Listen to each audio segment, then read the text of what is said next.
Friends ನಮಸ್ಕಾರ ಎಲ್ಲರಿಗೂ ಮತ್ತೊಮ್ಮೆ ಸಿಹಿ ಸವಿ ಚಾನಲ್ಗೆ ಸ್ವಾಗತ ಸುಸ್ವಾಗತ ಅಂಥೇಳಿ ಹೇಳ್ಕೊತಾ ಮನೆ ಒಳಗೆ ಇವತ್ತು ಶೇವ್ ಖಾರ ಹೆಂಗೆ ಮಾಡೋದು ಅಂಥೇಳಿ ನೋಡ್ಕೊಂಡು ಬರೋಣ ಬರ್ರಿ.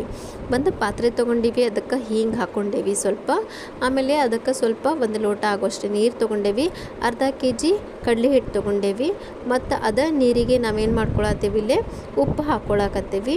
ನೀರಿಗೆ ಮತ್ತು ಸ್ವಲ್ಪ ಖಾರ ಪುಡಿ ಹಾಕೋಬೇಕಾಗ್ತೈತಿ. ನಿಮಗೆ ಎಷ್ಟು ಖಾರ ಬೇಕು ನೋಡ್ಕೊಂಡು ಸ್ವಲ್ಪ ಖಾರ ಅಡ್ಜಸ್ಟ್ ಮಾಡಿ ಹಾಕೋರಿ.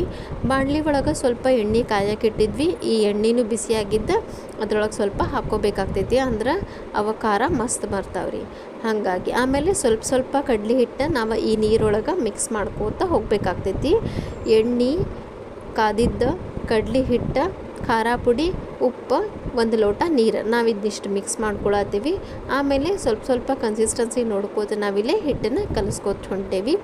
ಇದ್ರ ಮೇಲೆ ಅರ್ಧ kg ಕಡಲೆ ಹಿಟ್ಟಿಗೆ 2 ರಿಂದ 3 ಲೋಟ ಹೋಲ್ ಆ್ಯಂಡ್ ಸೋಲ 2 ರಿಂದ 3 ಲೋಟ ನೀರು ಸಣ್ಣ ಲೋಟದಿಂದ ಸಾಕಾಗ್ತೈತಿ. ಕನ್ಸಿಸ್ಟೆನ್ಸಿ ನೋಡ್ರಿ ಇಷ್ಟಿರ್ಬೇಕು.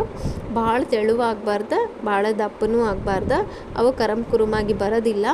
ಎಣ್ಣೆ ಯಾಕೆ ಕಾದಿದ್ದು ಹಾಕ್ಕೊಂಡಿವಿ ಅಂತ ಹೇಳಿದ್ರೆ ಇಲ್ಲೇ ಮಸ್ತಾಗಿ ಕುರುಮಾಗಿ ಖಾರ ಬರ್ತಾವ ಅಂಥೇಳಿ ಹಾಕ್ಕೊಂಡಿದ್ವಿ. ಅಚ್ಚು ತೊಗೊಂಡೇವಿ ಖಾರ ಶೇವ್ದ, ಅದಕ್ಕೆ ನಾವೀಗಿಲ್ಲೇ ಹಿಟ್ಟನ್ನು ಹಾಕ್ಕೊಳಕತ್ತೀವಿ. ಎಣ್ಣೆ ಕಾದಿದ್ವಿ, ಈಗ ಅದಕ್ಕೆ ಶೇವ್ ನೋಡ್ರಿ ಈ ಥರ ಬಿಟ್ಕೊಳಕತ್ತೀವಿ. ಹೈ ಫ್ಲೇಮ್ ಒಳಗೆ ಇಡಬೇಕು, ಲೋ ಫ್ಲೇಮ್ ಒಳಗೆ ಇಟ್ಟರೆ ಅವು ಲಗುನ್ ಬೇಯಂಗಿಲ್ಲ, ಕುರುಮಾಗಿ ಬರಲ್ಲ. ಒಂದೇ ಫ್ಲೇಮ್ನಾಗ ಇರಬೇಕು, ಸಣ್ಣದು ದೊಡ್ಡದು ಮಾಡಾಕತ್ರ ಅವ ಚಲೋ ಬರಂಗಿಲ್ಲ ರೀ. ಹಾಗಾಗಿ ನೋಡ್ರಿ ಹಿಟ್ಟು ಪೂರ್ತಿ ತುಂಬಿಟ್ಕೊಂಡಿದ್ವಿ. ಒಂದು ಸಲ ಹಿಟ್ಟು ಪೂರ್ತಿ ತುಂಬಿಕೊಂಡ್ರೆ ನಮಗಿಲ್ಲೇ 2 ಸಲ 3 ರಿಂದ 3 ಸಲ ಅವು ಶೇವ್ ಆಗ್ತಾವೆ. ಒಂದು ಸಲ ಹಾಕ್ಕೊಂಡಾದ್ಮೇಲೆ ಅದು ನೋಡ್ರಿ ಈ ಥರ ಡಿಪ್ ಮಾಡ್ಕೋತಿರ್ಬೇಕು. ಮತ್ತು ಅದು ಬೆಂದ ಮೇಲೆ ಸ್ವಲ್ಪ ಕಲರ್ ಚೇಂಜ್ ಆದಮೇಲೆ ನಿಮಗೆ ಗೊತ್ತಾಗ್ತದೆ, ಅದನ್ನು ಹೊಳ್ಳಿಸಿ ಹಾಕ್ಕೋಬೇಕು. ನೋಡಿರಿ ನಾವಿಲ್ಲಿ ಒಂದು ಕಾವಲಿ ಒಳಗೆ ಹಾಕಿ ಟ್ರಾನ್ಸ್ಫರ್ ಮಾಡಿ ಇಟ್ಕೊಂಡು ಉರ್ಸಾಕತ್ತೀವಿ. ಆಮೇಲೆ ಎಲ್ಲ ರೆಡಿ ಆದಮೇಲೆ ನಾವಿಲ್ಲಿ ಒಂದು ಪೇಪರ್ ಒಳಗೆ ಹಾಕಿ ಇಟ್ಕೊಂಡಿದ್ವಿ, ಯಾಕಂದ್ರೆ ಆಯಿಲ್ ಎಲ್ಲ ಬಿಟ್ಕೊಳ್ಳಿ ಅಂಥೇಳಿ ಈ ಥರ ನಾವು ರೆಡಿ ಮಾಡಿ ಇಟ್ಕೊಂಡಿದ್ವಿ. ಸ್ವಲ್ಪ ಹಿಟ್ಟು ಉಳಿದಿದ್ವಿ ರೀ, ಹಾಗಾಗಿ ಇದ್ರೊಳಗೆ ಪಾಪಡಿ ಹಾಕ್ರಿ ಅಂಥೇಳಿ ನಾನು ನಮ್ಮ ಅತ್ತೆಯವ್ರಿಗೆ ಹೇಳಿದ್ನಿ. ಹಾಗಾಗಿ ಅವರು ಪಾಪಡಿನೂ ಬಿಡಾಕತ್ತಿದ್ರು. ನೋಡ್ರಿ ಈ ಥರ ನಮ್ಮ ಶೇವ್ನ ಒಂದು 10 ನಿಮಿಷ ಒಳಗೆ ಪಟ್ ಅಂಥೇಳಿ ರೆಡಿ ಆದ್ವಿ. ನೋಡ್ರಿ ಪಾಪಡಿನೂ ಹಂಗೆ ಬೇಯಾಕತ್ತಾವೆ ಎಷ್ಟು ಮಸ್ತಾಗಿ.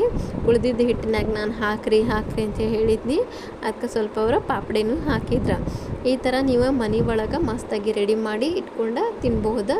ಭಾಳ ಲಘುನ ರೆಡಿ ಆಗ್ತಾವೆ.